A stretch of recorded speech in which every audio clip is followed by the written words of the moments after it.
Happy 50th birthday to the Marriott's Great America theme parks. We visited both of the parks in the same week, just a couple days ago, really, the last week of May.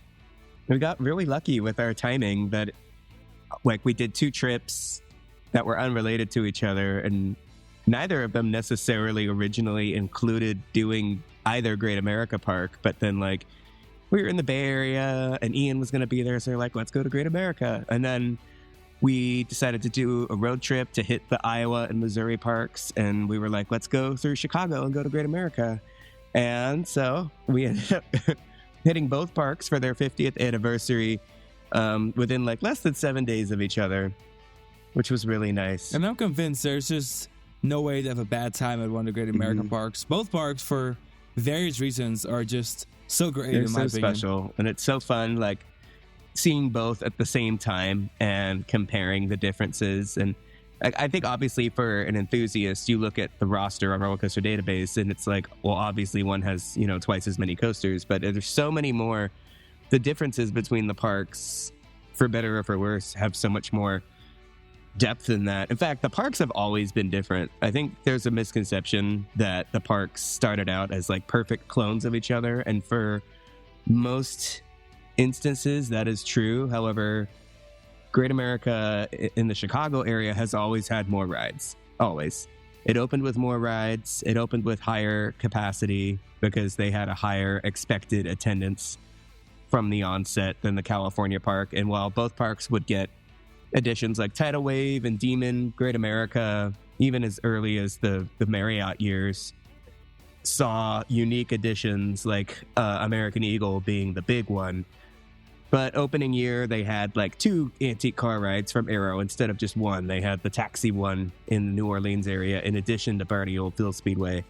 They had other flat rides like the Hometown Fun Machine. They had the Hay Baler, a Mac Matterhorn. Like, they just had a lot more general flat ride capacity and the extra car rides, and then a double wooden coaster by the time they were sold off. But yeah, both parks are really wonderful, and I'm excited to talk about the condition they're in their 50th year each.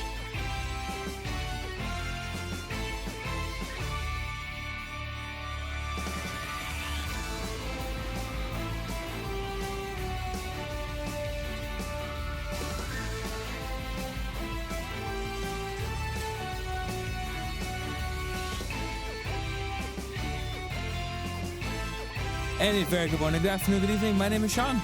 This is Alex. And you're listening to another episode of Coaster Kings Radio. Oh my God, I misspoke. I knew it was going to happen. I knew you were going to do it. Wow. It's like 200 episodes later and I'm saying the wrong thing. It makes sense. Anyway, it's a new season, and this new season is just starting. This is launch week. And we're actually moving to Coaster Kings. Coaster so Kings. You're listening to Coaster Kings, everyone. Thank you so much for tuning in. Can't believe I misspoke like that. I knew one of us was going to do it. It'll probably happen I will again. probably do it at some point. I've been so disciplined with all the other episodes that we already recorded that are going to be launched in the next couple of weeks. Anyway, welcome to this California's Great America and Six Flags Great America episode. And now they're all in one company, which this is the first time that we're going to be talking about them. I never dreamed that this would happen again. Which is kind of fun. That they would be the same company. Reuniting of the parks. After like 40 years, they are once again under the same umbrella, for better or for worse. And like Alex mentioned, we kind of just worked out. So, we're here for work in the Bay Area, and then we had a little road trip, and going in out of Chicago was the best option. And admittedly, we had been thinking of going back to Six Flags Great America because our last visit was 5 years ago. So like, all right, it's time. We should go back. Wrath of Rakshasa is new. So plenty of reasons to go. And I'm so glad we went because, man, both days we were there, I had a blast. I was like, man, I love this park. Like, it needs to become an annual thing. It's kind of like how last year we became those Cedar Point fanboys. I'm like, I need to be Cedar Point every year because, like, I just love these big parks. And we'll talk about Six Flags Great America in terms of Cedar Pointiness in a little bit. But yeah, it's been 5 years since we've been. I had 2 credits to get because I missed Demon. We met Ian for the first time on our 2021 visit to Six Flags Great America, and we rode everything there except, sadly, for Demon, which was closed for a lot of. It did eventually open that year but it didn't run for the first like half of the season. So yeah, it was really nice to go back. I had ridden it in 2012, so it's been a long time, and it's running great. It feels so great to go back and ride that, and for you to get the other demon credit, and now we have both, and then riding both demons back to back is so fun. Getting that side by side comparison. Oh yeah, especially riding them in a couple of days, because there's a lot of people on social media. We have posted like a video of the course shoes on the demon here in California's Great America. And everyone's like, wow, like the course shoes are so smooth, unlike the one in Chicago. And I was like, that's so wild, because if you know anything about the California Great America's demon, is you know that everything is rough minus the course shoes. Somehow when you enter the course shoes, it is like 5 seconds of pure bliss. Like it's the smoothest ride in the world. And then it just goes back to being kind of chaotic. But then people are telling me that the course shoes are like opposite and Six Flags Great America, and they're so right. Like everything runs so well, but then you enter the course shoes, and the course shoes just shuffle. It's very funny how different right those at the two are, beginning despite being the exact of the same first ride. corkscrew. Like you feel like it's over, like you've transitioned successfully into the corkscrew, and then you get a nice punch when you've already started the first corkscrew. That caught me off guard. Our first 2 rides. The third ride, I finally anticipated it. It does help the trains of the Demon and Six Flags Great America are the old Shockwave trains. So they're the big aero looper trains, so they're much more comfortable. And, you know, you can do anything in those trains and feel okay. As where like the old aero trains like we have on Demon, I mean, those beat you to shit on even a smooth ride. So overall, I think I still prefer the Gurney one, despite not being as polished. That's hard to say. They're strangely different, the two, despite being the same. I don't know. I think I prefer the Gurney one in the end.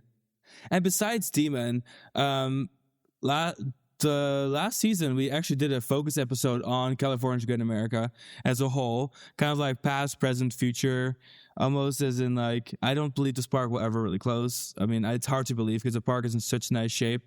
As Ian and I did an episode, it's called California's Great America Against All Odds. I definitely recommend checking out the episode. It was from last season. Should be only a bit scrolling down to find it. So yeah, at this time we're going to be talking a little more about Great America. We'll also do a separate Six Flags Great America episode, I should say, where we're going to kind of armchair Imagineer the park, because I think that the potential is endless under this new management, as in like the new Six Flags. So I'm really curious what they're going to do, but we'll talk about all that later. Now let's just kind of dive into our visit to California's Great America, because that was the park we visited the first last week. So we did that. It's Great America in California, then Great America in Chicago. Yeah. I mean, Alex, you want to start us off? It was kismet, because like we were there to go see Florence and the Machine, actually, and and then in San Francisco, yeah. And then Ian was actually happened to be there, or he was going to be in the area for work, and so he came out a day early. And it was so great to go to the Santa Clara Park with Ian, not only because we went to the Chicago Park with him 5 years ago, but because this is a childhood home park for Ian as well as myself. So being in SoCal in NorCal with Ian and like going to San Jose and stuff is like a real treat. But yeah, California's Great America is wonderful as always. We have started to routinely visit this park now that Sean works in San Francisco. We can go out there with a lot of ease, relative ease. So it's like I'm reliving my childhood in the 90s of like Great America being my home park and getting to frequent it, multiple times a year. The park is incredibly polished. I think that's the number one takeaway for me, aside from, different coasters and stuff between the two Great America parks, is that California is just so polished. You could tell that they have a very highbrow clientele. They've got all these like NorCal stroller mommies that they need to appeal to in order to get them in the gates and buying season passes. So things like really nicely manicured gardens and water features and really nice restrooms and like a Starbucks and, decent food options and lots of shady places to hang out is all like the vibe for the California park. Yeah, California's Great America really is, and I may even say is, the most polished regional park in North America. It is so clean. It is so well maintained. They've put so much money into, like Alex said, the restrooms and the gardens and the landscaping and the shade structures and making everything seem cohesive. And it's just an incredibly pleasant and nice park to be at. And then I think they are operationally quite strong. I mean, even in our visit right now, early in the season, we went like third weekend of May. Every single coaster was running multiple trains. There was not really any lines because they move away a pretty healthy crowd at a decent rate.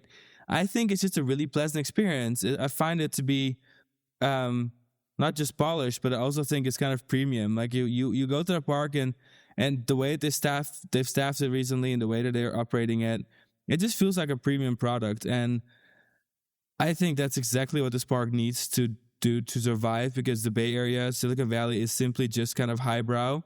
A lot of people with a lot of money that could very well just go down to SoCal and go to Disneyland, I feel, is kind of what I've always said. But they've really carved out like a really nice experience. And I think that's awesome. I mean, a friend of ours, funny enough, I won't name any names, but they mentioned that like the park was too businessy, too like bougie, like too business park. And that Circus Great America, it should never strive to achieve that. But I completely disagree. If they put the amount of effort into Circus Great America when it comes to polish that they put into California's Great America, I think Circus Great America could be the be-all regional amusement park in North America. Because if they apply that kind of polish to the lineup and the size of the Chicago park, I mean, at that point, it's game over for anyone else, because that is such a nice product. That would be so awesome. So I think, and I'm hoping that the new Cedar Fair, Six Flags, Cedar Flags, whatever you want to call the combined Six Flags management, I'm hoping they see that kind of potential, and I'm hoping that they are going to give it like a CGA treatment. And I have many ideas. So if anyone who's listening works for a corporate, you can reach me at info@thecostakings.com. I will gladly be in touch with you about that. So the first thing that we rode, as always, in California's Great America is Flight Deck. Running wonderful, as always. Had two trains. Gold Striker is also running exceptionally well. We gave that one a few rides because it's like running as good as ever, if not better than ever. There's such amazing rides, especially like flanking the entrance, like right as you walk in. They're just beautiful. They're just some of the best examples of their roller coaster design and pedigree. So they're just great assets, not only to Great America, but just to the region in general for people who love roller coasters. I think what's so fun, especially doing it this week, is riding Flight Deck and Batman so close together. Because, of course, on paper, you always know, okay, these parks, despite having different management early on, they were looking at each other a lot. They were looking at each other. They were doing a lot of very similar things when it came to like the drop towers, when it came to the inverts, when it came to the floor coasters, stand-up coasters. Yeah. Those were all original to those two parks, but they weren't even managed by the same group. So I find it always so funny. And now riding Flight Deck and then Batman right back to back, and they're both the original two. And it's funny seeing that Batman really, it was very much custom designed for that park. The fact that that loop is so suspended is because there's a traditional restroom underneath the loop, right? On Batman. But as the Batman just got cloned because it's so compact and it makes, it's easier to copy over into other parks. But the Flight Deck wasn't a terrain coaster on the edge of the park over the lake. That may very well have been the clone that all the parks went by. Yeah. You know what I'm saying? So it's just so fascinating to ride those back to back. And it's like Great America fanboys, which I feel like I can say with certainty that I just enjoy both parks a lot. It's just fun to go to them so close together. I mean, there was only a few days between the two visits. It was just great that we were able to do that. Yeah, I think there was really only 4 days in between because I went to Beijing for work, and then we went straight. And then that was that. Straight back to Great America, yeah. And a Gold Striker, like Alex said. Fabulous. Love that ride. We also rode Grizzly, the other wooden coaster at California's Great America, and it was not bad. Sure did. It was not bad. We hadn't ridden it in a long time. But it's never bad. It's just like bad though. It's just kind of boring. You know what I'm saying? A little blasé. Like it always runs pretty good, but I feel like the ride experience is just kind of like, well, it's just kind of there. I'm just glad. I mean, so we had Sean and Ian both have Diamond Elite Six Flags passes that have grandfathered in. Yeah, the VIP ones. Like fast passes. But because of the various complicated nature and like lack of communication between departments, we kept walking up flash pass lanes or fast lane lanes and then asking like what we're supposed to do with the proof of purchase with the QR codes, and they just like let us through. So we actually got several rides in on various fast lane rides, and one of the benefits of that. Well, we genuinely didn't know how it worked at this park, because when we went to Knott's a couple months ago, they just scanned the QR code, and we used the Six Flags Pass. They scanned the QR code, so we're like, okay, like here's their QR code, and they're like, oh well, we don't have a scanner. This ride, like, oh okay, and we thought maybe this park just was like that, but then we eventually got to a ride. They're like, oh, that's not how it works. You have to get them printed at a gift store. Drop tower. And it took us like 4 rides for someone to tell us. Oh, and then even after we printed them out, when we rode Grizzly, and the staff is supposed to surrender the ticket, he just gave it back to us, and he smiled. He knew what he was doing. Yeah. But like having that benefit is why we rode Grizzly, because the line for that ride sucks. Even though they run 2 trains, the dispatch times are pretty bad because of the modifications they've done to the Morgan trains. Yeah. So, but at least it wasn't uncomfortable. Aside from the inefficiency aspect and the fact that the ride is kind of boring, like at least it doesn't hurt. Like it's not terrible. I mean, it's a great family coaster, and the thing is popular. It always has a line. It always has a line. People are willing to wait in a long line for it, despite the the kind of boring nature of it. We also rode Cycle Mouse this trip, thanks to our. We only rode that because of the fast lane. Fast lane was like Psycho Mouse has unbelievably bad hourly capacity with the way that they run it, because they really only run one vehicle at a time, and the others just kind of sit in the station or the brake run. So I think we estimated the hourly throughput on that ride being like between 200 and 300 people an hour, if that. Yeah, it was really low. I don't even know why they're running it with 6 cars, because by the time you get back to the brakes, you have to wait for like 3 more dispatches to get out of the vehicle. But every dispatch is 1 cycle, so you have to wait like 3 whole cycles. Yeah, it's I don't understand why those Aero ones are uprated like that, because I'm pretty sure I remember the Valley Fair one being pretty terrible too. But so it's like, but we do like it. Like they're really good. It was so great to ride it again. They're great. They're so smooth and intense. But it was great that we had a fast lane, because every other car was fast lane. So the regular queue, which was completely full, must have been at least 2 hours. So, and it wasn't even that. It's not like the park is that busy. Like everything else moves the line away pretty quick. I will say the park was like nicely attended, which I love to see. Every time we go to California's Great America, like it's lively. The park is not dead. It's not a sign of a dying park. It's all just money and land ownership BS, because the park itself is feeling more alive than ever. The park is profitable and successful. So. Oh, and speaking of... one thing we rode this time that I had actually not done before was the Barney Oldfield Speedway, which you can, by the way, request. There's a couple cars that have 2 rows, so you can ride up to 4 people, and then most of the cars have just the 1 row. You can ride with 2 people, or maybe 3 if you're small. But so you can request to wait for one that fits more people, and we did that. We did the 4-seater, which is kind of fun. Ian got to drive us around. That was so cute. I had no idea that they had done so much to the ride to like zhuzh it up and theme it to Northern California, but like so cute. This ride used to have multiple tracks, and the concrete pad is super wide to accommodate multiple tracks, but then after they took those tracks out, the concrete pad remained, and what they did was they added a lot of theming and props and stuff in the vacant spaces left by the leftover concrete for the other lanes of the ride, which is just a great way to turn this ride into something like more special and to kind of upcycle some of the remaining infrastructure from the old lanes of traffic. It's ironic now because like the ride's very popular. It gets a long line because the capacity is not that great.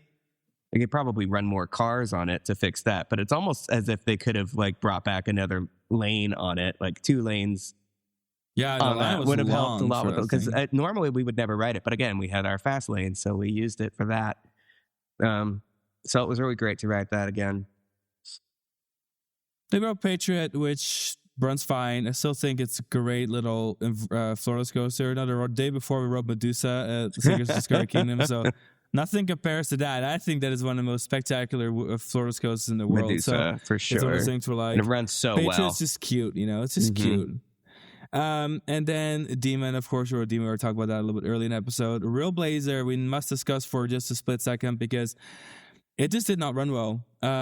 People were arguing with us on social media back and forth about how that's not true, but hi, I wrote it. And no, it was not running well at all. I feel like every single piece of track I could feel like dung dung dung, like it was like painful. Like it kind of like gave me like a headache. Just the repeated bouncing on the track pieces. I'd never experienced anything like it. Maybe I had a bad seat. I don't know, but it just wasn't running well, which is a little bit alarming to me. Yeah, I sat that one out. I was like, no, you guys can have that one. I just took pictures and video, and that one was popular too. With 2 trains, it still took a while for you guys to get on with your fast lane. Well, yeah, you have to think about it. The trains are 8 vehicles each, which is nothing. I mean, it's like 8 riders each. That's so few. If it's like a Eurofighter running 2 cars. It's like 1/4 of a Patriot dispatch. Like it's really not that many people on it, and they stop it, and it's not like continuous loading. So even with fast and to go out to get on, I still stand by that. I think it's a great little fit for that park. The park doesn't have any major big coasters. Like Ghost Striker feels, even though it is a pretty big GCI coaster, but compared to everything else at the park, it feels like such a massive, colossal coaster. But that's really because everything else is kind of small. And then I think Real Blazer fits in that nicely. And of course, you're a Drop Tower, which Drop Tower, you can never go wrong with Drop Tower. Yeah, those Intamin second-gen towers, I always make a point of riding one because I feel like they're starting to disappear. So, like, you never know when they'll call it on that one. The one at Carowinds, they've already retired. So, like, who knows? They may throw the axe down on the Santa Clara one next. So, we always give it a ride. It's great views. Now, I'm ready to move on to Six Flags Great America because that's probably going to take up the majority of our time episode. For sure. Because that is the big park. I mean, we haven't talked about it in a while. We've talked about California's Great America over the last couple seasons because we love the park. But Six Flags Great America, it wasn't like, of course, we didn't visit for the first time, but it was nice to have a couple of years in between to kind of rediscover the park in a way. It felt new in a lot of ways. And certain attractions, and some attractions ran very differently, and some things it's just nice to see how they've aged.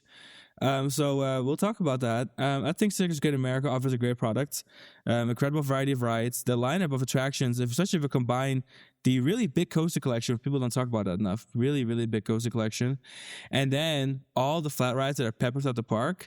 I kind of forgot that like this park has a ton of rides, massive in terms of roster. Like I can't believe the amount of rides this thing has. And yet very compact in terms of physical space. Yeah. It's so funny because, it uses about the same amount of space as California Park, except for like an extra midway. But then the way that it feels with all the rides on it, it feels like it has at least double the attractions, which is kind of great. And like I mentioned earlier in the episode, it's kind of like a Cedar Point. So people don't say that often enough, but coaster lineup is pretty impressive. They got a lot of flat rides, high attendance. People travel for this park. It really is kind of like a Cedar Point. And sometimes it comes down to the question of which one you prefer. And whenever that question comes up, I do love Cedar Point, and I'm an official certified Cedar Point fan again. But I think people always kind of forget to look at the B team. Again, Cedar Point's A team, like the big boy, the 5 big boys, whatever, like great rides. But then there's a bit of a drop off, and for me, that drop off doesn't really exist at Great America. At Great America, maybe the top tier isn't as spectacular. That's a top tier at Cedar Point. I mean, no doubt about it. But then I feel like everything is pretty leveled.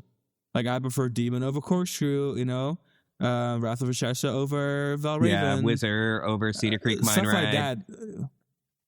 Yeah. Stuff like that. And like, okay, so like Woody wise, I mean, I would take American Eagle over Gemini because American Eagle is like a beast of a coaster. I can't believe I'm going to say this. And so when I would take Raging Bull over Magnum. And I love Magnum. I would take it, which is crazy because we love Magnum. But Raging Bull really earned it this time. So if you look at it like that, like the 2 lineups are a lot closer than you think. I think at the end of the day, it's kind of a balance. I think they're both pretty comparable overall lineups.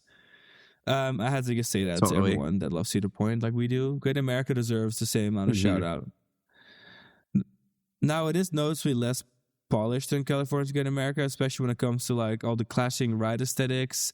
And like there's a loose idea of themed areas and aesthetics, but it doesn't count. Like the county fair is whiplash. And then of course there's stuff like maintenance when it comes to like landscaping. It's kind of whatever. A lot of blacktop. A lot of aged infrastructure that is not really being maintained to the degree it should be maintained to. Restrooms are dirty and kind of old. Stuff like that, you can really tell that they have spent decades under different management. And I will say Great America in California's Great America wasn't always that nice either. But the last decade or so, they've spent being a polished product. So hopefully Stickers Great America can follow suit. But it's funny going to like the same restrooms and the same locations in the park, all the same buildings, but then them being so much nicer in Great America and Santa Clara. Yeah, 100%. So the first thing, I guess it wasn't the first thing that we rode, but like one of our top priorities at this park is Max Force, which part of that is because, I mean, I think the ride is incredible. I think the launch is just absolutely breathtaking. It is one of the greatest, coolest moments on any coaster anywhere, because a good hydraulic launch or a good pneumatic launch is hard to beat. And I would say that it's even better than like Accelerator's launch, which is very high praise because we love Accelerator. But even after 7 years of operation, Max Force is still extremely operationally temperamental. Our first day, which was like a half day, because like we flew in and decided, like, we got in early and we got quite a bit in on our first day. But Max Force was just testing. It wasn't even open on that day. Like, I don't think it was even scheduled to be running. And then on the next day, it was like, it was running with people, but then you just never know. Like, you never know what the uptime is going to be on this ride. And like, we did one of Sean's Diamond Elite fast lanes for it, because you can use them for Max Force, but you can't use them for Wrath of Rakshasa. But then we also ended up using one of our designated Max Force fast lanes for the Silver fast lane, or medium, like 50% ride wait time off fast lane that we purchased for our full day. So at most we could get 2 rides on it without waiting and standby, and we were really lucky to get 2. We were lucky to get 1 anyway, because like we got there, it went down, they did this whole rigmarole with maintenance, and like they took a train off, they put a train back on. It was just this whole, it was hard to watch. And they finally got it open. I think it took us almost an hour from walking up the fast lane ramp to them doing all they had to do, cycle for people to finally get on, which is crazy because we had bought fast lane and we had used single-use fast lanes just to get on the ride. And there was like one of the 2 switchback plazas that the ride has was completely full. And I was like, I mean, we had waited an hour and we had fast lane just to deal with the operational challenge. And then during the day, I mean, didn't you say you counted 5 times? 5 separate times the ride went down. It like would go down for like check the app. Time. It would go up again. It would show open, and then it would go down again, and the app would show that it was down. It dispatched pretty frequently. It was just constantly faulting. You can hear it so well. And like anytime it dispatched, which you can hear it all over the park because the tank is so loud. So like you always know if it's running, but there's never a guarantee that there's people on it. I would say more than half of the dispatches were empty because they were like constantly going down and then having to cycle or like recycle a train or take a train. There was just this whole like 2-train operation apparently really throws this ride. It really struggles like with the sensors and stuff because it doesn't really have a brake run. But the ride is like 20 seconds. So at that point, why are we even doing the whole 2-train? You brought up a good point while they were dicking around with the second train. I was like, they're like, at this point, like you're just losing your daily capacity by even messing with the second train. Just run it as a 1 train. Well, yeah, because here's the thing, right? So they took an hour just to take the second train off and put it back on and then cycling. And I don't know what they need to do, like a complete reset. But by taking an hour, those few seconds that you save by running 2 trains, and I know it may have to do with wear and tear and the trains cooling down between launches, I get it. But like the theoretical capacity, by being down for 1 hour when you're open from 11 a.m. to 8 p.m. or 7 p.m., whatever it was, by being down for the count for 1 hour, you pretty much lost your entire difference you make by running 2 trains versus 1 train. And like, the capacity for the day. Again, I have a suspicion it has to do a little bit with them just trying to keep the trains from running too much and cooling down a bit. Probably. That's true. But still, I mean, is it worth it? You know, it's like it's just a kind of a operational challenge. But we still had a good time. I'm glad we rode it. The fact that we rode it twice is really it was impressive. lucky. I didn't expect to try it It's more than really once. up there. It's easily my favorite ride there. And we got front row both rides, and it's just exhilarating. Sean's not the biggest fan, so I appreciate your willingness to do it twice. So I do love Max Force. Don't get me wrong. But for me, it kind of comes down to like, all right, so what is the antics of waiting for it and getting on it? It's a lot of trouble. And them cycling it. And all that for 2 seconds of an amazing launch and like 5 really flippy inversions. Like, it's great, but it's not great if you have to wait an hour for it, in my opinion. Yeah. You know what I'm saying? That's kind of what I get at. Especially when there's so much good stuff at a park you want to do. But anyway, rode it twice. And really on day 2, we started with Superman, because my tactic at this park has generally been every single visit do Superman in the morning, because Superman at these parks, it's so popular. Like the flying coaster, just the smallest little model, it's so popular. And this one was running with one train, which we didn't even realize, I don't think. We just wanted to do it in the morning so that we could just get on with 2 trains, and dispatches on these are slow. They're not the best, so... Yeah, and the line itself was already the entire queue and was spilling out the front like 15 minutes at the park open. Everyone knew what to do. However, we had our fast lane, and since I think we were maybe the first people to really use it, or like the first few, we made it to the station, got on front row pretty quick, and then we went over to Max Force, which is then officially running with people. But, you know, and then that already all happened. So the morning was kind of slow because... between that and then we had to go, and then we went over to Wrath of Rakshasa, and then that went down. Yeah, Wrath of Rakshasa and X-Flight were the next priorities. It was something every few minutes. On day 2, X-Flight is also running one train, which is a pity because like it's very prominently located and very popular. So it's not that difficult to dispatch the ride because wing coasters are pretty reliable, and there's not a lot of like, you don't have to drop the station.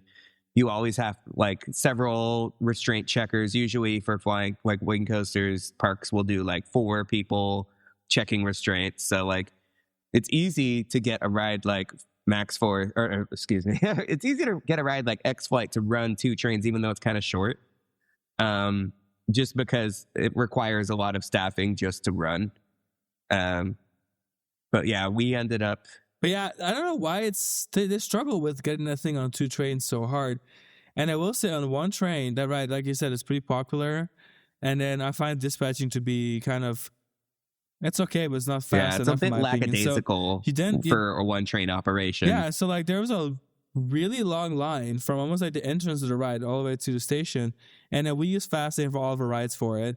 But even then, when we got to the merge point and you take the ride station, which is, you know, if you're taking off the right seats, which I think is my preferred side of the ride. But if you take that side, it can still take 45 minutes from the merge point or to where you separate stations to getting on the ride, 45 minutes. And I'm like, wow, that's crazy because we used fast lane, and 45 minutes is not the end of the world because I like this ride a lot. Mm-hmm. Like we voluntarily waited for it a couple times. But if you're waiting for that whole queue outside, then you get to the split and then you have another 45 minutes just to get on, this thing has to run 2 trains. Like, I don't know why they're struggling. I don't know if they need to buy a 3rd train so they always have 2 ready to go. But X-Flight just cannot run 1 train. It is too popular of a ride. Yeah. And like nearby Wrath of Rakshasa, which is on paper pretty similar to X-Flight. It's like B&M, 5 inversions, really wide trains. Like they kind of have a lot of similarities. I don't know if they feel like because they have Wrath of Rakshasa now that like consequently X-Flight won't be as popular and they don't need the capacity, but that's just simply not true. And I think they've just struggled with plenty of days where Wrath of Rakshasa was running 1 train. We lucked out with our 2 train operations. And really we lucked out. I think one of the best things about like the fast lane that we bought and the reducing the wait time is that the app they only update the waits every hour. And a lot of times they underestimate the wait time simply because what looks like an hour queue or a half-hour queue, it typically is not because of how inefficiently the rides are operated and because of how many people use Fastlane and like consequently cause the regular standby queue to be longer. So if you have like a 30-minute wait, but the line is actually 45 minutes, you only have to wait 15 because it's only posted at a 30-minute wait, even though that's like a really gross underestimation of how long the line is. So we noticed that with like a couple of our rides, like Wrath of Rakshasa at one point, like the line, I think the app said like 45 minutes, but it was definitely over an hour just to look at it, just like based on how it was operating. But then we only had to wait like 22 minutes virtually to use our fast lane because that's just a half of whatever the app says it is. And then as for the ride itself, I was pleasantly surprised. Would you say that it ran better than you expected or led to believe? Yeah, I think so. I think it was actually a pretty good ride because it kind of fills that gap of being like beyond vertical drop. It has airtime. It's a floorless coaster. It's a looper. It kind of does all of it. And this time around, you can really sense that the drop is an afterthought. The drop is great. I mean, it's beyond vertical, and I really thought it was a punchy, awesome, great drop, beautiful setting. I was really impressed by how they create that layout for that part of the park. But the nice thing was that all the highlights for me were all unrelated to the fact that it's a dive coaster. It was the upward 0G roll, I like to call it 7-minute flip, but the upward 0G roll into the downward helix, into another inversion, airtime hill, like quick transitions. I thought it was a really creative layout, which we'd always theorized that being the case, but I'm like the number one king of getting disappointed because I get my hopes up for stuff. So going in with like average expectations, I was surprised by how much I liked it. And we only rode row 1 and 2, not row 3, which I hear is the worst row, but we didn't really deal with that much of bounce. Like it was bouncy-ish, but at this point, I mean, if you're used to new B&M, it could have been a lot worse. Like it felt like a B&M that like maybe was manufactured 10 years ago. Still really good. Like it was smoother than our rides on Parrot Coaster at Chimelong Ocean Kingdom this past visit, which like I love Parrot Coaster. You love Parrot Coaster. That is like one of our favorite rides anywhere. But like it was bouncing along. We were like, all right, like this ride's starting to age. And I definitely expected Wrath of Rakshasa to be so rough and bouncy that it was like a distraction, because that was our experience with Rapterra, where like the flapping of the wing seats was so violent that you just couldn't even enjoy the ride. Whereas for me, Wrath of Rakshasa, it was still an extremely enjoyable experience. Should it be smoother? Yeah, I guess like it would be nice, but it just wasn't a deal breaker for me. I enjoyed the ride perfectly well, and I feel like the level of smoothness that it runs at least on our rides in our experiences, was like perfectly adequate. That does remind me though, I do find X-Flight to be running really well for its age. I didn't really have any bounce on it, and I mean this thing is one of the originals. It has those locking vests. When you dispatch, the vests start locking, or before you dispatch, whatever it was. So the fact that X-Flight still runs as well as it does, and then riding Wrath of Rakshasa, I would still say X-Flight ran better than Wrath, despite being 14 years old, So it still kind of shows you that old B&M was a different kind of quality. And then speaking of old B&M, I just want to butt in real quick and mention Batman, because Batman is still the best of the clones, I think. First of all, because it was built for the park, which was beautifully landscaped. It brought back a lot of effects, so it has like the smoke effects, the fog when you get out of the station, when you come back into the brakes, and it has all those light effects. Everything looked so good. It was like they really put money and effort into keeping that theme going. And I love to see that, because this is like the OG, this is the reason we have all these Batman coasters. Yeah, it was running really well. It was fast. And I love the little lagoon that you go over toward the end. That lagoon is original. Santa Clara has it too. But it feels like something that this ride has that makes it just a much more enriched overall experience. And like with the setting, you really tell that this is the plot that this ride was designed for. And you feel it when you ride. That makes all of the other ones. Like we just rode the Batman at Six Flags St. Louis a few days ago. Wonderful ride. But it just feels very bare. And like it just doesn't have... Yeah, it's very bare. Especially not as visually enriching as the Chicago ride. But yeah, wonderful ride. I will say the St. Louis one really is one of the more bare ones, because Texas is pretty bare. There must be that generation. Texas, Great America's, Great Adventures is kind of bare too. It doesn't really have a whole lot. Yeah. But Magic Mountains, I think, is a little better. Georgia's is pretty good. Over Georgia's pretty good. It's just kind of a luck of the draw. We should do a ranking one Yeah, day. we could rank. Once we ride Vampire, which is on the list for this year, we can rank all of the North America Batman clones. And then we'll have to go to India That's to right, we'll ride have the all of last them, Batman yeah. clone. And then we'll have them all. We'll see if that happens. One big thing where this park really shines is wooden coasters, because I think all three of the wooden coasters, first of all, they're all really varied. They all do very different things, because Goliath is, of course, the RMC Woody, and then Viper is that classic Cyclone layout, and then American Eagle is like a balls to the walls, like hypercoaster almost, like super big. Vintage With the Hyper most Woody. unusual massive helix in the middle, which is the signature for me for that ride.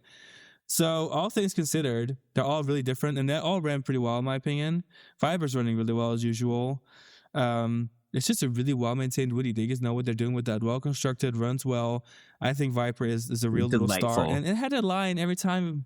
It had a line. Like it was popular. She was boasting like a line all the way to the entrance. I love of the that ride. ride's presence. It is just classic Time Warner era theming.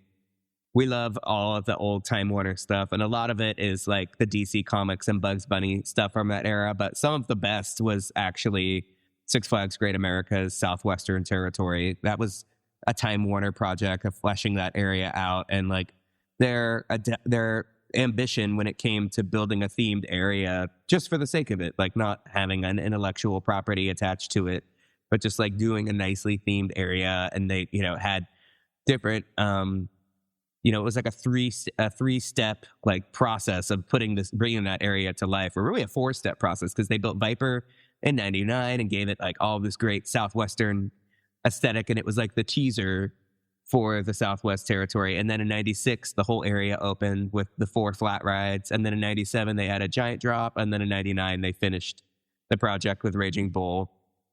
Just like a great area with. And Giant Drop is really cool because we didn't ride this time because it was only open for a few hours when we were there. But doing that queue where like you go into the mine and then eventually pop out to the station, I think it's one of the coolest Gen 2 Intamin towers ever built. Like it's like a whole little production. It's nice. Reminds me a lot of the one in Walibi Belgium, which you'll get to ride Dalton Terror later this year. That one really has kind of a theme too. And then you kind of make your way to the station. I miss an era of drop rides because I think about it. I was like, oh yeah, Moveport Germany, their drop ride. They have the tilting one. You have to go through like the whole bank and then you get there. I don't know, it's kind of fun. Yeah, the 90s era Intamin towers do stuff for with drop the big, towers. thick, opaque painted towers. There's something very scary about them. It's still exciting to me. Like I'll never skip a giant drop and a second gen Intamin. Like I'll never, or a first gen Intamin for that matter. Not that there's very many of them, but like still the best. So moving over to they announced this morning, I don't know if you saw, but American Eagle is officially going to be running dueling both sides racing for the 50th anniversary celebration. I know we missed it by a couple weeks. I thought it was going to be this week because this was the start of the festivities. The 29th was like the official beginning of the festivities. I don't know if today they've started doing it yet. But like that today. I mean, they were cycling. Yeah, blue, they were. We were It red. was definitely. So like I know that all imminent. 4 trains were running. Oh man, I want to do a race on that. Damn, that's like another reason to get me back this summer. I'll go. I know. I really hope that. We'll fly I'm there hoping for the that day, the response will be really positive and like overwhelming, and a lot of people will want to go out there and ride it like racing, and like maybe it'll renew some interest in doing that permanently. No, but in all seriousness, even if it's busy and everyone's going, running 4 trains on a Woody is like so much capacity. I'm not scared. They don't even have fast lane for it. We'll just roll up and ride it. Like the line will move like really fast, I think. Dude, oh my God, we should totally go. We'll do like a 1-day trip. Okay, we'll talk about it after we're off there. Yeah, I'm already excited. So anyway, speaking of American Eagle, I kind of forgot about this ride. Not like forget about it because you can't. There's just a lot of rides. I kind of forgot what it does. And we rode it and I was like, okay, PTC. And you can tell to me, it was really obvious. Both times I rode it like a couple years ago now that the track is not produced by your classic Woody manufacturer, but it's Intamin. It's really bulky. It just looks fatter. It looks sturdier. It's a massive superstructure.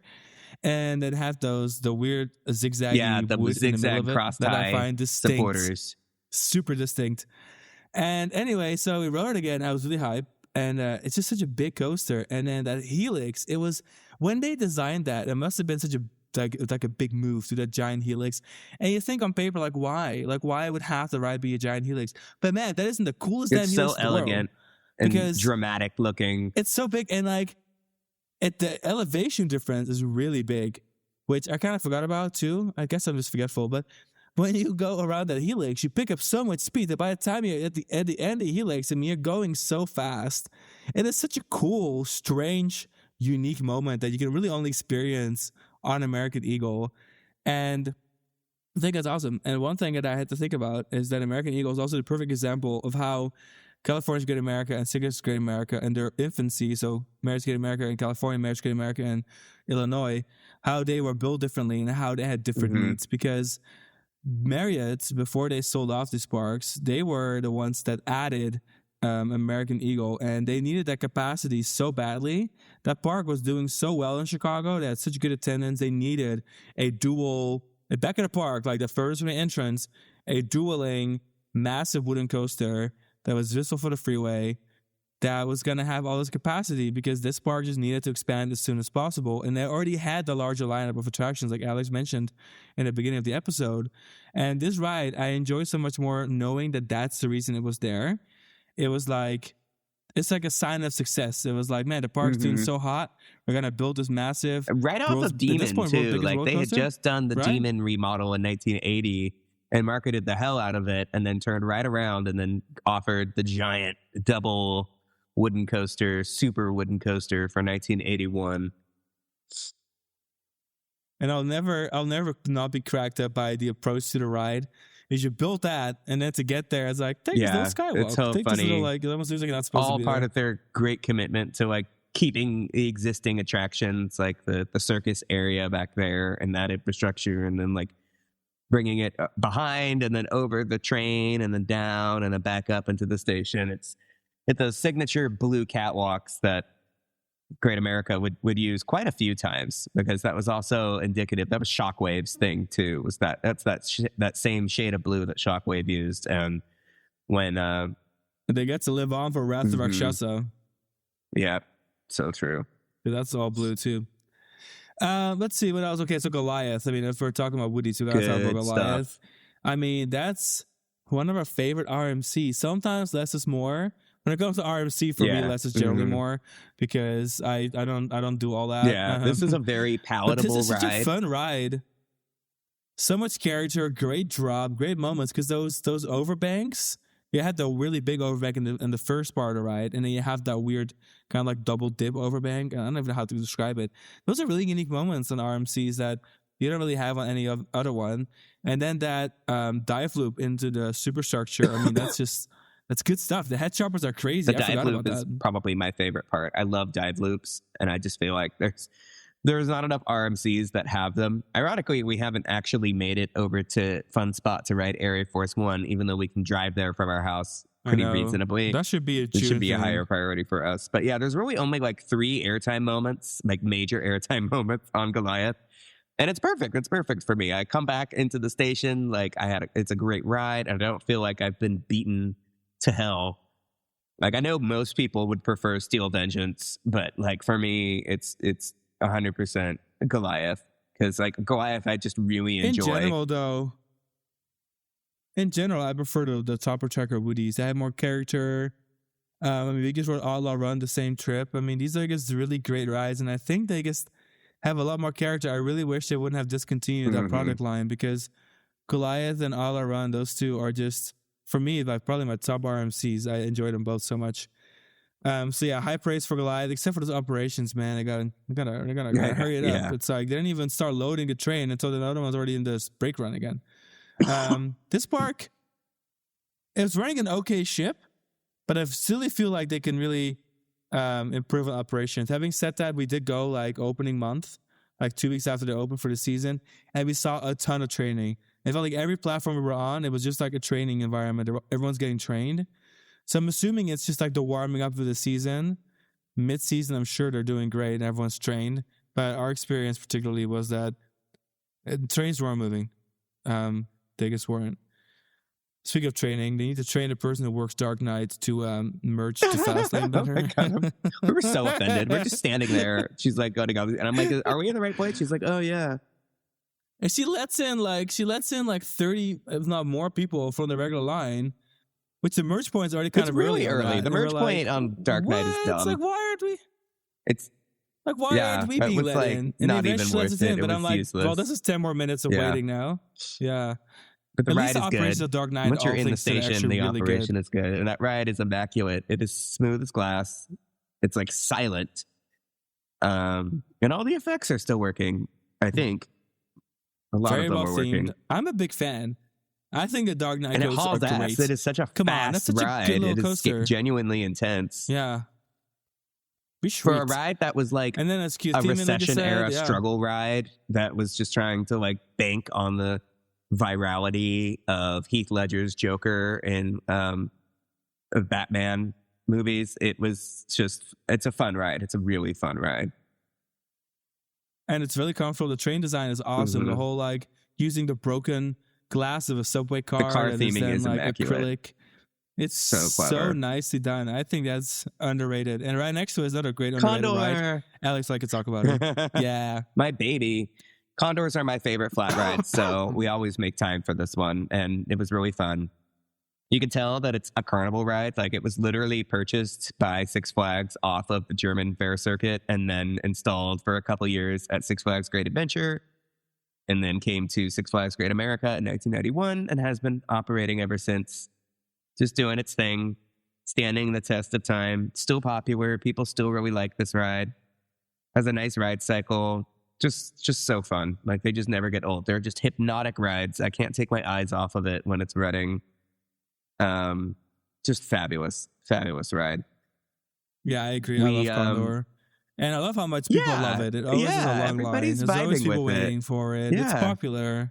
It's a staple We attraction. skipped Joker, the free spin, because we're not free spin people. I don't know if a lot of enthusiasts really are like that fond of those rides. They're cool rides, but they just always it's just not worth the time. I was editing the photos of it last night, and I was like, man, it's a really pretty ride. It's a good looking they did a nice ride. job with the colors and the presence is great. Yeah. It's just not for me. Also, no Flash or Whizzer for us this trip, both of them. Whizzer is still getting work done in preparation for the 50th anniversary. I guess it's getting like long-term like track maintenance work and stuff, so like it's fine.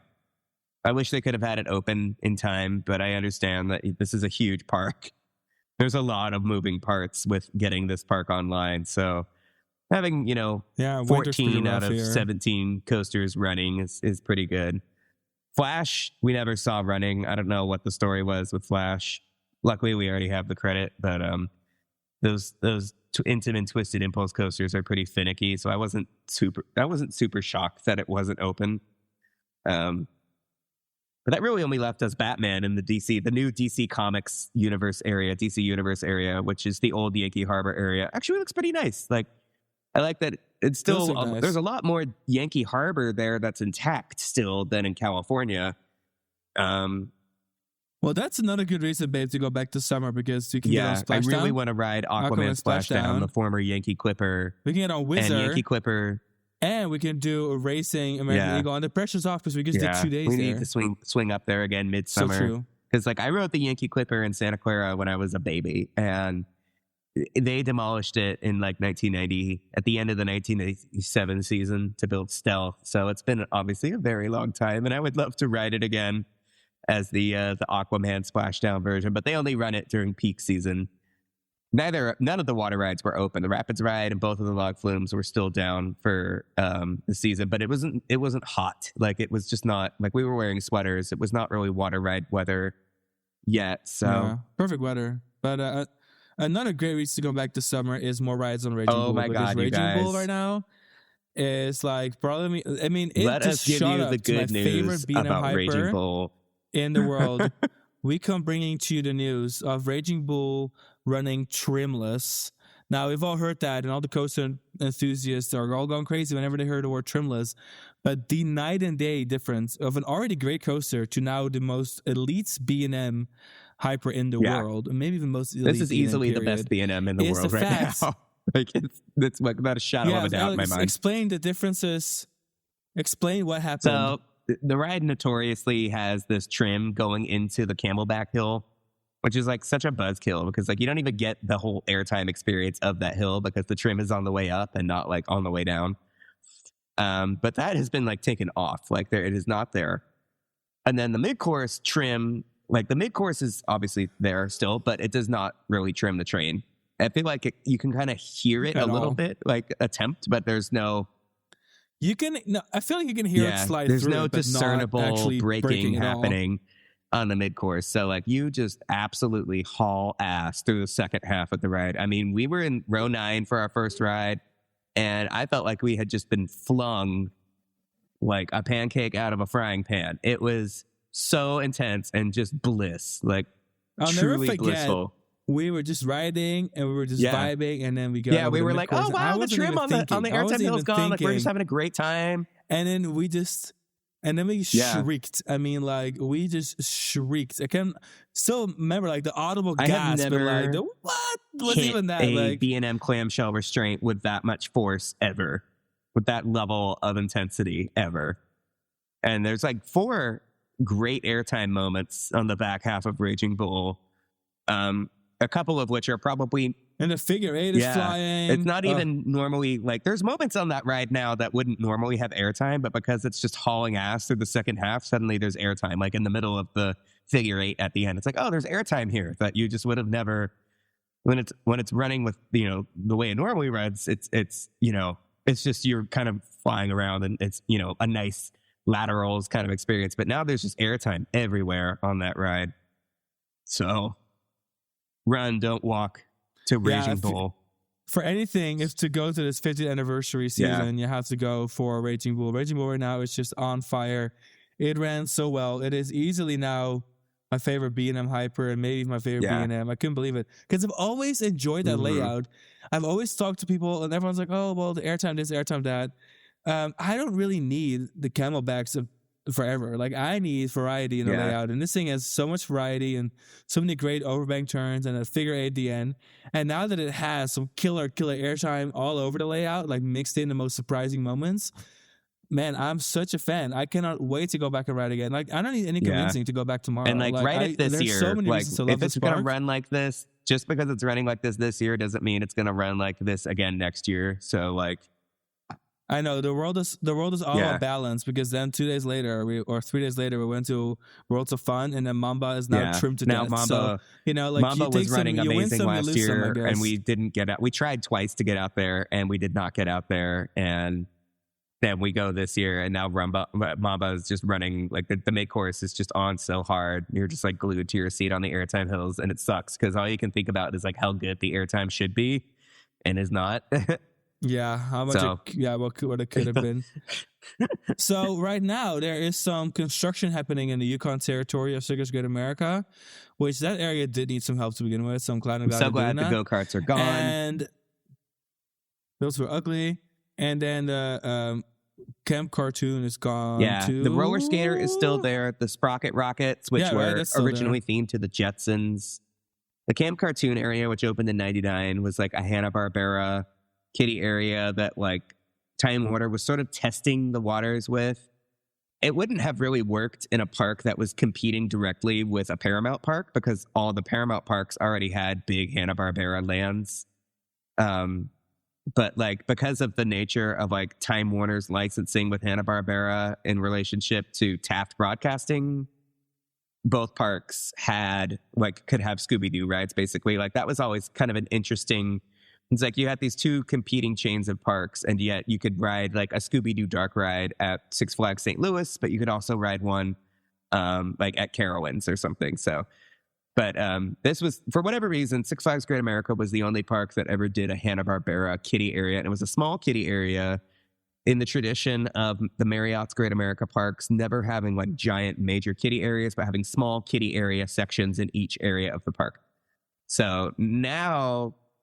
Which I love that formula, by the way. Now, Great America, they've got like the old Wiggles land in in front of in front of American Eagle, and then they have the kiddie rides that are like between Wrath of Rakshasa and the Hometown Square area. So they still have like some scatterings of flat rides, but I think they're getting ready to do a major overhaul of their kiddie ride complement and maybe do like a proper, like Magic Mountain is doing Bugs Bunny National Park this year. They're doing like a complete overhaul of their kiddie area. And I think Six Flags Great America might be next in that regard, because the old Wiggles stuff is looking pretty tired and worn out and a little bit out of place. And then now they've cleaned house on the Camp Cartoon area, which was also very out of place because the Hanna-Barbera licensing was scrubbed from that long ago.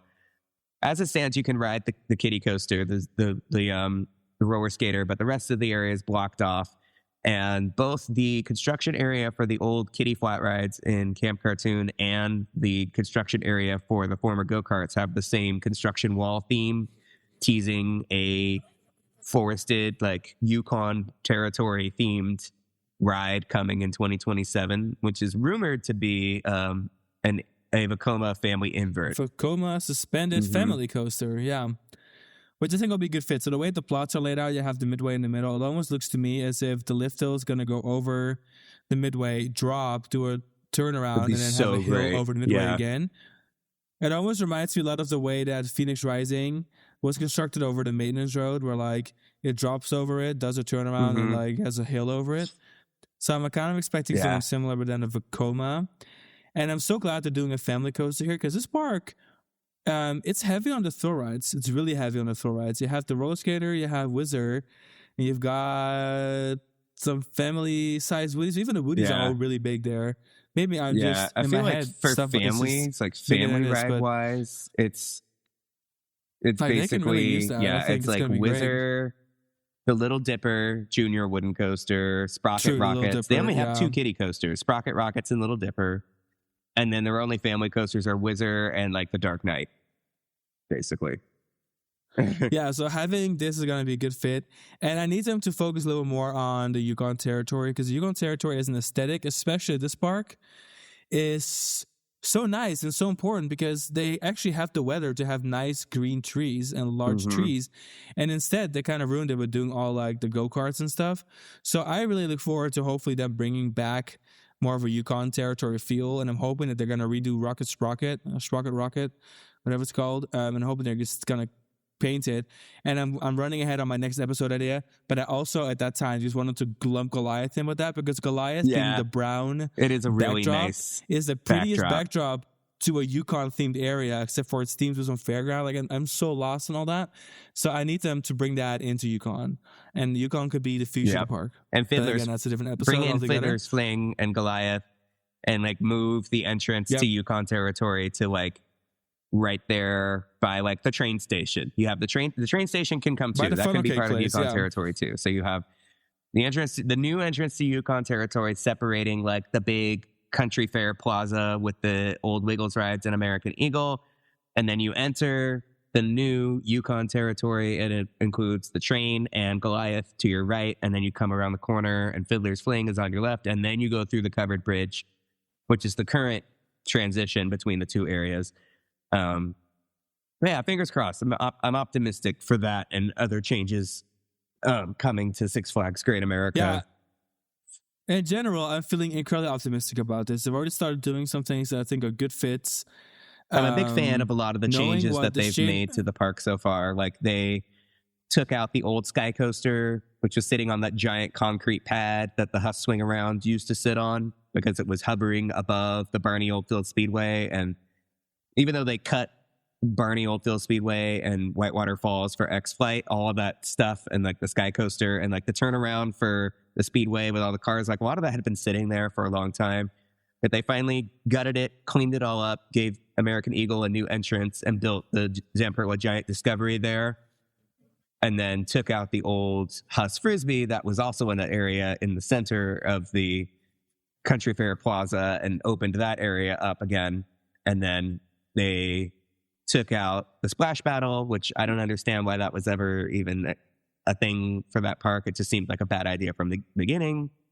and put Wrath of Rakshasa there, and now the go-karts are gone. Like, all the stuff that they're removing are great great candidates for removal, Yeah, it was dead and weight being anyway. replaced Yeah. with great additions. Like Sky Striker, the Giant Discovery, super popular. People are really eating it up. It looks great. Yeah, it's really popular. It's such a great fit for them. I'm pretty impressed by how much people like it, and they had a really long line the entire time we were there, which is nice to see. And I look forward to seeing what other changes they can make, especially if they're gonna give it kind of like a Kings Island, California's Great America kind of redo. I don't want to say redo because the park is pretty decent, but just like giving it some much needed love, kind of consolidating the areas, repainting a lot of it, maybe bringing back some of it to its original theme and glory. Because of course this park got Six Flags fight over the years where it's like, throwing superheroes around, all that kind of stuff.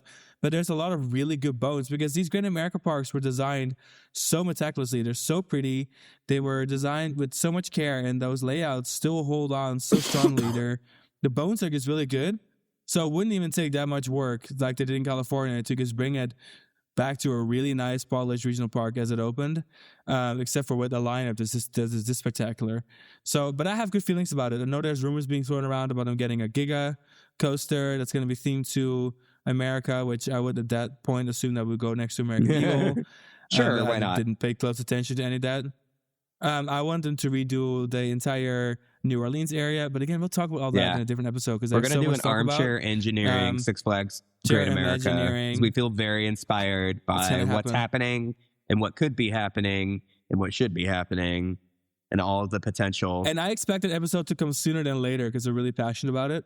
And it's just fun stuff to talk about during this season because the season collides with the 50th anniversary of the parks. So be on the lookout for that.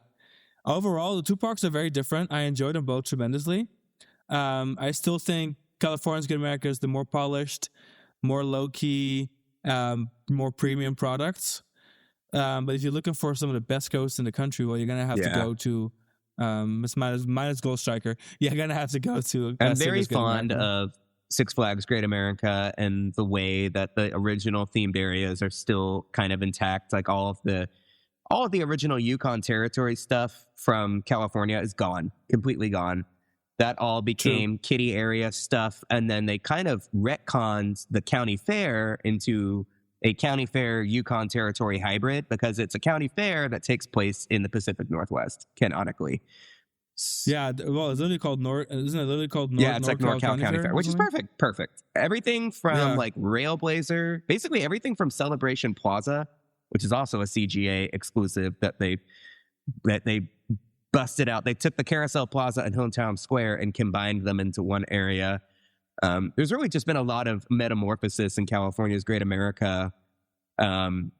Whereas with Six Flags Great America, a lot of the old stuff is still intact. California's Great America doesn't hardly have any of the Yankee Harbor stuff anymore. And even though now the Yankee Harbor is DC Universe at Six Flags Great America, the soul of Yankee Harbor is still there. And Yankee Harbor takes place, like Gotham City takes place in the Northeast. Like it all kind of works. It's all supposed to be New York, New England. So it all like makes sense in its own way. But yeah, I'm excited to see like continued commitment to the themed areas as they were designed at Six Flags Great America. And since California's Great America has already kind of made a lot more long-term decisions on reimagining its existing areas, I'm just hoping that the park can stick around long enough to continue to flesh out its idea of like its own idea of a Great America park with like Celebration Plaza, NorCal County Fair, South what is it? South Bay Shores Water Park. Like there's a lot of good stuff happening there. It's funny when you think about it. All that's left is like I will say it was kind of fun how they really for the two parks. Yeah, exactly. They both have a New Orleans area. That's all they have in common now. Yeah. I do love these parks. And I'm so glad that we went so close together just to kind of experience them like that. Because, of course, our first visit to Six Flags Great America in 2021 was in that kind of gap between us going to Great America and California a lot. Because when we lived in California, I mean, between 2013 and late 2018, we went a lot. I mean, I went a lot on my own, even before we met. And then of course, there was like a 5-year, maybe like a 4 or 5 year gap between that and me working here in the Bay Area. And in those 5 years, he went to Great America in Chicago. So now having them all in one timeline together, it's been really fun. And I feel like I appreciate the parks even more because of it. And I look forward to visiting both again this season. It's going to happen. I'm looking forward to it. Did you have anything to add to this episode? I'm looking forward to our armchair Imagineering for Six Flags Great America. I know. I'm like really holding my tongue, so many things that I would have said. Spill all the beans of my great ideas. I know. I was like, but Superman. I'm like, actually, let me not talk about Superman. Yeah. Because my idea is too grand to talk about right now. You know exactly what that is. Oh my God. And it's a great idea. It really is. All right, guys. So now it's also a great idea to leave a 5-star review on Apple Podcasts or on Spotify or wherever you're listening, because there's lots of apps out there that carry Coaster Kings as a podcast. And I would appreciate that. And we'll catch you guys on lots of episodes coming up, because this is officially launch week of the new season. And when I tell you, we already have like 5-6 episodes scheduled to launch. It's going to be full speed ahead, lots of content. And we'll talk about Iowa soon, because we went to Adventureland and Lost Island. We're going to talk about Sticker St. Louis. We're going to talk about Worlds of Fun, my first time at Worlds of Fun. Silver Dollar City, and then the best park in the region. By the time all this stuff is live, the best regional park in America, we'll have gone I should say. A bunch more parks. Silver Dollar City. Silver Dollar City? Best regional park in North America, hands down. All right. And with that, I'm going to say goodbye to all of our listeners. Thank you so much for tuning in, and we'll catch you guys at Coaster Kings soon. Bye. Bye.